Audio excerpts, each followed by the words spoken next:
The Israeli army said Tuesday it had taken over the parliament and other government institutions run by Hamas in Gaza City as its forces deepened their offensive in territory.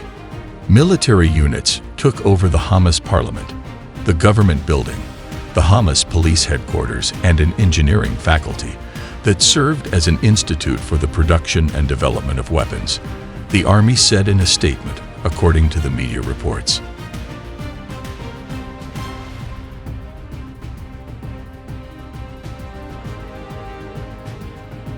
As pressure mounted on Israel over its ground operation near the Al-Shifa hospital, the Israeli military has released a purported video of what it claimed a Hamas-operated tunnel that leads to Gaza's Rantisi hospital amid criticism that their ground operations have left medical facilities inoperative in the blockaded strip, media reports stated. The tunnel is next to the house of a Hamas operative who heads the naval operations of Hamas that led the October 7 raids on Israel, said a military spokesperson.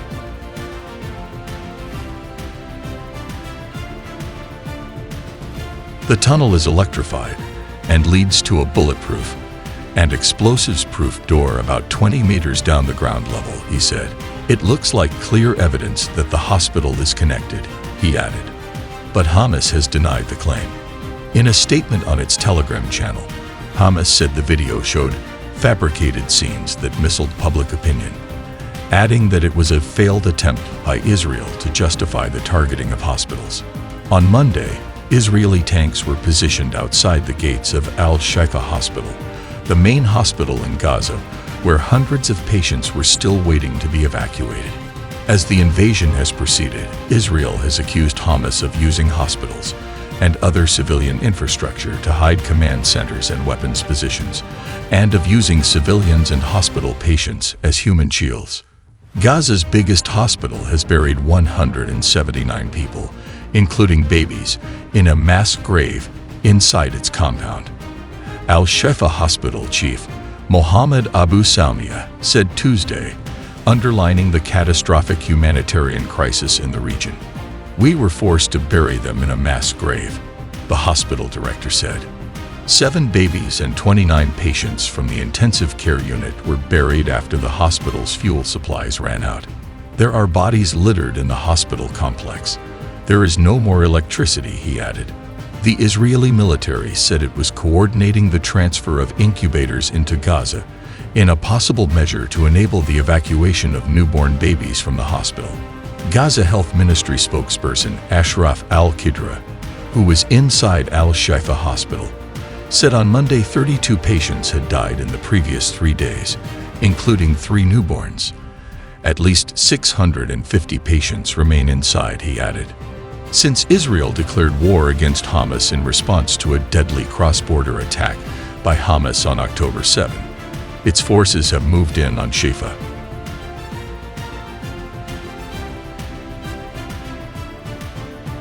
While Israel says it is willing to allow staff and patients to evacuate, Palestinians say Israeli forces have fired at evacuees and that it is too dangerous to move the most vulnerable patients. Meanwhile, doctors say the facility has run out of fuel and that patients are beginning to die. The humanitarian situation in Gaza remains grim, with hundreds of patients trapped in the hospital without electricity and water, besides thousands others who have taken shelter in those complexes. U.S. President Joe Biden has urged Israel to protect the Al-Shifa hospital. "My hope and expectation is that there will be less intrusive action relative to hospitals, and we remain in contact with the Israelis," Biden told reporters on Monday. Also, there is an effort to get this pause to deal with the release of prisoners, and that's being negotiated. As well, with the Qataris being engaged, he added. "So I remain somewhat hopeful, but hospitals must be protected." Meanwhile, fighting between Israeli troops and Palestinian militants in northern Gaza caused another 200,000 people to flee south in the past 10 days, the UN Humanitarian Office said on Tuesday. The Humanitarian Office, known as OCHA, said only one hospital in the north is capable of treating patients. Hamas loses control of Gaza Strip. Israeli Defense Minister Yoav Gallant on Monday said Hamas has lost control of the Gaza Strip, that it has ruled for 16 years, AFP reported. Hamas has lost control of Gaza. Terrorists are fleeing southward. Civilians are looting Hamas bases, he said without providing evidence. They don't have faith in the government anymore, Gallant added in a video broadcast on Israel's main TV stations. Israel carries out frequent airstrikes against what it says are militant targets that often kill women and children. More than two-thirds of Gaza's population of 2.3 million have fled their homes since the war began. Gaza City, the largest urban area in the territory, is the focus of Israel's campaign to crush Hamas following the militant group's deadly October 7 incursion into southern Israel that set off the war. More than 11,000 Palestinians, two-thirds of them women and minors, have been killed since the war began, according to the Health Ministry in Gaza, which does not differentiate between civilian and militant deaths. The push into southern Gaza, where Hamas military infrastructure and top commanders are believed to be located, is a significant part of Israel's strategy to destroy Hamas. According to Israeli officials, Hamas military infrastructure in southern Gaza includes thousands of fighters and an extensive network of underground tunnels.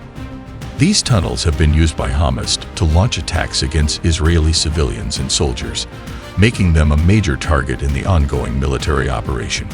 In addition, Israeli officials suspect that Hamas top commanders could be hiding in the area, which further underscores the importance of this region in the military campaign. Prime Minister Benjamin Netanyahu has made it clear that there is no place in Gaza that Israeli forces will not reach, and that there is no hiding, no shelter, and no refuge for the murderers of Hamas.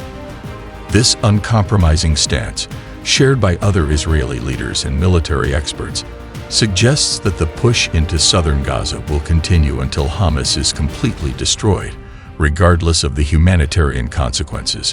What are your views on the conflict? Do you believe it is possible to achieve lasting peace in the region? Let us have your comments. If you have not already done so, please subscribe to ensure you get notified when we post our exclusive videos on the conflict.